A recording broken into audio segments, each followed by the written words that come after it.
Hi hello guys, welcome back to Sonu Pallavi kitchen. ನಾನು Rupa. Friends, ಇವತ್ತಿನ ರೆಸಿಪಿನಲ್ಲಿ ತುಂಬಾ ರುಚಿಯಾದಂತಹ ಹುಣಸೆ ಹಣ್ಣಿನ ಚಿತ್ರಾನ್ನವನ್ನು ತುಂಬಾ ಈಸಿಯಾಗಿ ಹಾಗೆ ರುಚಿಯಾಗಿ ಹೇಗೆ ಮಾಡೋದು ಅಂತ ನೋಡೋಣ. ಫ್ರೆಂಡ್ಸ್, ನೀವೇನಾದರೂ ಫಸ್ಟ್ ಟೈಮ್ ನನ್ನ ಚಾನಲ್ಗೆ ವಿಸಿಟ್ ಮಾಡಿದರೆ ಪ್ಲೀಸ್ ನನ್ನ ಚಾನಲ್ನ ಸಬ್ಸ್ಕ್ರೈಬ್ ಮಾಡ್ಕೊಳ್ಳಿ, ಹಾಗೆ ಲೈಕ್ ಮಾಡಿ, ಶೇರ್ ಮಾಡಿ. ಫ್ರೆಂಡ್ಸ್, ಈಗ ರೆಸಿಪಿನ ಶೋ ಮಾಡೋಣ ಬನ್ನಿ.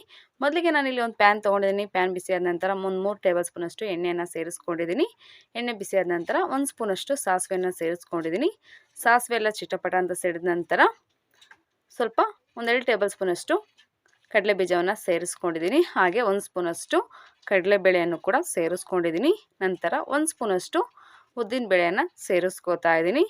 ಈಗ ನೀಟಾಗಿ ಎಣ್ಣೆಯಲ್ಲಿ ಫ್ರೈ ಮಾಡ್ಕೊಳ್ಳೋಣ. ಕಡಲೆ ಬೀಜ ಹಾಗೆ ಕಡಲೆಬೇಳೆ ಹಾಗೆ ಉದ್ದಿನಬೇಳೆ ನೀಟಾಗಿ ಎಣ್ಣೆಯಲ್ಲಿ ಫ್ರೈ ಮಾಡ್ಕೋಬೇಕು. 1 ನಿಮಿಷಗಳ ಕಾಲ ನೀಟಾಗಿ ಮೀಡಿಯಮ್ ಫ್ಲೇಮಲ್ಲಿ ಇಟ್ಕೊಂಡು ಬೇಯಿಸ್ಕೋಬೇಕಾಗುತ್ತೆ. ನೋಡ್ಬೋದು, ಈಗ ನೀಟಾಗಿ ಕಲರ್ ಎಲ್ಲ ಚೇಂಜ್ ಆಗಿದೆ. ಈಗ ಇದಕ್ಕೆ ನಾನು 1 ಮೀಡಿಯಮ್ ಸೈಜ್ ಈರುಳ್ಳಿನ ಚಿಕ್ಕದಾಗಿ ಕಟ್ ಮಾಡಿ ಸೇರಿಸ್ಕೋತಾ ಇದ್ದೀನಿ. ಈರುಳ್ಳಿಯನ್ನು ನೀಟಾಗಿ ಮಿಕ್ಸ್ ಮಾಡ್ಕೊಳ್ಳೋಣ. ಈರುಳ್ಳಿ ಕಲರ್ ಸ್ವಲ್ಪ ಚೇಂಜ್ ಆಗೋವರೆಗೂ ನೀಟಾಗಿ ಎಣ್ಣೆಯಲ್ಲಿ ಫ್ರೈ ಮಾಡ್ಕೋಬೇಕಾಗುತ್ತೆ. ಕಡಿಮೆ ಸಮಯದಲ್ಲಿ ಮಾಡುವಂತಹ ಬ್ರೇಕ್ಫಾಸ್ಟ್ ರೆಸಿಪಿ. ನಂತರ ಇದಕ್ಕೆ ನಾನು 4 ಹಸಿಮೆಣಸಿನಕಾಯಿ ಹಾಗೆ 3 ಒಣಮೆಣಸಿನಕಾಯಿನ ಕಟ್ ಮಾಡಿ ಸೇರಿಸ್ಕೋತಾ ಇದ್ದೀನಿ. ಹಾಗೆ 5 ಕರಿಬೇವಿನ ಎಲೆನ ಸೇರಿಸ್ಕೊಂಡಿದ್ದೀನಿ. ನೋಡ್ಬೋದು, ಈಗ ನೀಟಾಗಿ ಮಿಕ್ಸ್ ಮಾಡ್ಕೊಳ್ಳೋಣ. ನಿಮ್ಮ ಖಾರಕ್ಕೆ ಅನುಗುಣವಾಗಿ ನೋಡಿಕೊಂಡು ನೀವು ಹಸಿಮೆಣಸಿನಕಾಯಿನ ಸೇರಿಸ್ಕೋಬೇಕಾಗುತ್ತೆ. ನೋಡಿ, ಈ ರೀತಿಯಲ್ಲಿ ನೀಟಾಗಿ ಎಣ್ಣೆಯಲ್ಲಿ ಫ್ರೈ ಮಾಡ್ಕೋಬೇಕಾಗುತ್ತೆ. ನಂತರ ಇದಕ್ಕೆ ನಾನು ರುಚಿಗೆ ತಕ್ಕಷ್ಟು ಉಪ್ಪನ್ನು ಕೂಡ ಸೇರಿಸ್ಕೋತಾ ಇದ್ದೀನಿ. ಹಾಗೆ 1/4 ಟೇಬಲ್ ಸ್ಪೂನಷ್ಟು ಅರಿಶಿನ ಪುಡಿಯನ್ನು ಸೇರಿಸ್ಕೋತಾ ಇದ್ದೀನಿ. ನೋಡ್ಬೋದು, ಈಗ ನೀಟಾಗಿ ಮಿಕ್ಸ್ ಮಾಡ್ಕೊಳ್ಳೋಣ. ಬೆಳಗಿನ ಬ್ರೇಕ್ಫಾಸ್ಟ್ಗೆ ದಿಢೀರಾಗಿ ಮಾಡುವಂತಹ ಮಾರ್ನಿಂಗ್ ಬ್ರೇಕ್ಫಾಸ್ಟ್ ರೆಸಿಪಿ. ನೋಡಿ, ಅರಿಶಿನ ಪುಡಿಯನ್ನು ಸೇರಿಸ್ಕೊಂಡ ನಂತರ ನೀಟಾಗಿ ಒಂದ್ಸಲ ಮಿಕ್ಸ್ ಮಾಡ್ಕೋತಾ ಇದ್ದೀನಿ. ಉಪ್ಪೆಲ್ಲ ಈರುಳ್ಳಿಗೆ ಹೊಂದ್ಕೊಳ್ಳುತ್ತೆ, ಹಾಗಾಗಿ ಈ ರೀತಿಯಲ್ಲಿ ನೀಟಾಗಿ ಮಿಕ್ಸ್ ಮಾಡ್ಕೋಬೇಕಾಗುತ್ತೆ. ನಂತರ ಇದಕ್ಕೆ ನಾನು ಹುಣಸೆ ರಸವನ್ನು ಸೇರಿಸ್ಕೋತಾ ಇದ್ದೀನಿ. ನೋಡ್ಬೋದು, ನೋಡಿ, ನಾನಿಲ್ಲಿ ಹುಣಸೆ ರಸವನ್ನು ಸೇರಿಸ್ಕೋತಾ ಇದ್ದೀನಿ. ಹುಣಸೆ ರಸವನ್ನು ಸೇರಿಸ್ಕೊಂಡ ನಂತರ 2 ನಿಮಿಷ ಮೀಡಿಯಮ್ ಫ್ಲೇಮಲ್ಲಿ ಇಟ್ಕೊಂಡು ಬೇಯಿಸ್ಕೋಬೇಕಾಗುತ್ತೆ. ಫ್ರೆಂಡ್ಸ್, ನೋಡಿ, ಮೀಡಿಯಮ್ ಫ್ಲೇಮಲ್ಲಿ ಇಟ್ಕೊಂಡು ನಾನು ಬೇಯಿಸ್ಕೋತಾ ಇದ್ದೀನಿ.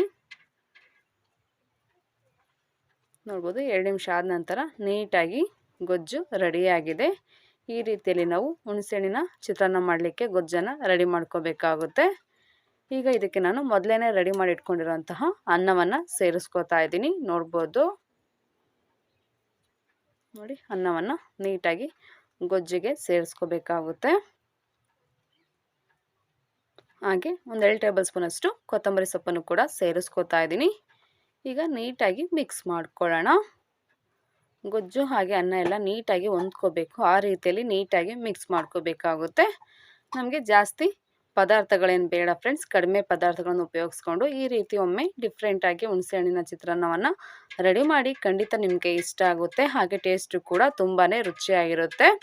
ನೋಡ್ಬೋದು, ಈಗ ಪರ್ಫೆಕ್ಟಾಗಿ ಹುಣಸೆಹಣ್ಣಿನ ಚಿತ್ರಾನ್ನ ರೆಡಿಯಾಗಿರುವಂತಹ ಹುಣಸೆಹಣ್ಣಿನ ಚಿತ್ರಾನ್ನ ನಾನು ಇಲ್ಲೊಂದು ಪ್ಲೇಟಿಗೆ ಹಾಕಿದ್ದೀನಿ.